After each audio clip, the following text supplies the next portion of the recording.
Mark 3. 1. Jesus went into the synagogue again and noticed a man with a deformed hand. 2. Since it was the Sabbath, Jesus' enemies watched him closely. If he healed the man's hand, they planned to accuse him of working on the Sabbath. 3.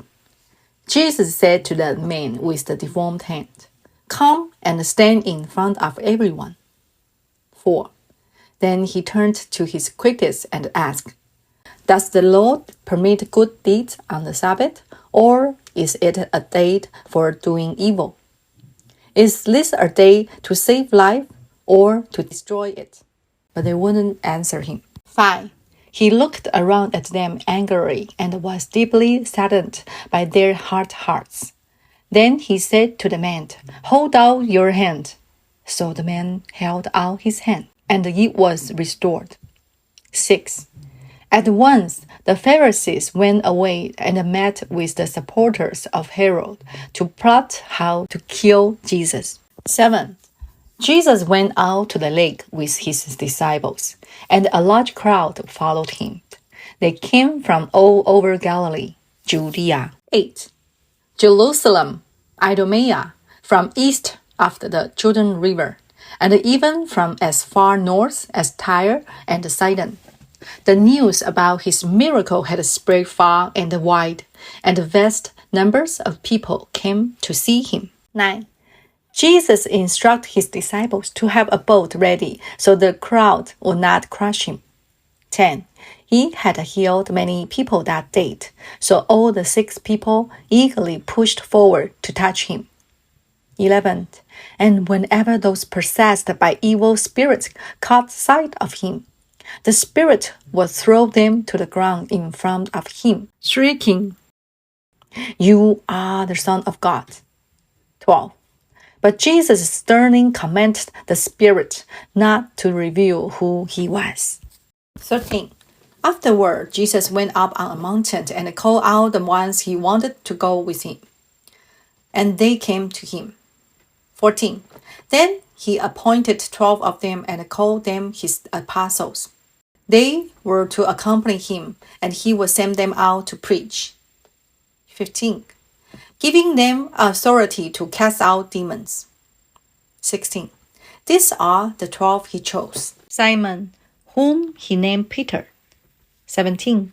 James and John, the sons of Zebedee, but Jesus nicknamed them sons of thunder. 18. Andrew, Philip, Bartholomew, Matthew, Thomas, James, son of Alphaeus, Thaddeus, Simon, the Zealot. 19. Judas Iscariot, who later betrayed him. 20. One time Jesus entered a house, and the crowds began to gather again. Soon he and his disciples couldn't even find time to eat. 21. When his family heard what was happening, they tried to take him away. "He's out of his mind," they said. 22. But the teachers of religious law who had arrived from Jerusalem said, "He's possessed by Satan, the prince of demons. That's where he gets the power to cast out demons." 23. Jesus called them over and responded with an illustration. "How can Satan cast out Satan?" he asked. 24. A kingdom divided by civil war will collapse. 25. Similarly, a family splintered by feuding will fall apart. 26. And if Satan is divided and fights against himself, how can he stand? He will never survive. 27. Let me illustrate this further. Who is powerful enough to enter the house of a strong man and plunder his goods?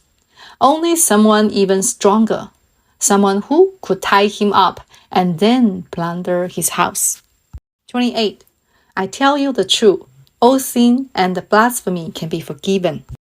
29. But anyone who blasphemes the Holy Spirit will never be forgiven. This is a sin with eternal consequences. 30. He told them this because they were saying he's possessed by an evil spirit. 31. Then Jesus' mother and brothers came to see him. They stood outside and sent word for him to come out and talk with them. 32. There was a crowd sitting around Jesus, and someone said, "Your mother and your brothers are outside asking for you." 33. Jesus replied, "Who is my mother? Who are my brothers?" 34. Then he looked at those around him and said, "Look, these are my mother and brothers." 35. Anyone who does God's will is my brother and sister and mother.